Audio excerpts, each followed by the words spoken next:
ہوتے کہاں خلیل و بنا کعبہ و منا، لولاک والے صاحبی سب تیرے در کی۔ جن کا صدقہ ہے یہ ان کی بارگاہ تک کا سفر ہے، حج کے بعد جسے سفر مدینہ کہا جاتا ہے۔ تو یہ تو مقدر کی معراج ہے۔ اور پھر جب مدینے آ گیا تو اب بڑی بارگاہ میں حاضر ہو رہا، اور حال کیا ہے اس کا؟ اس بارگاہ میں حاضر ہونے سے پہلے غلام کے پاس لباس غلامی ہوتا ہے، لباس فرما برداری ہوتا ہے، تو وہ بڑی بارگاہ میں جاتا ہے۔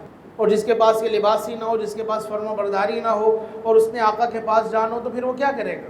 پھر وہ شرمندہ ہو، پھر اس کا جسم لرز رہا ہوگا۔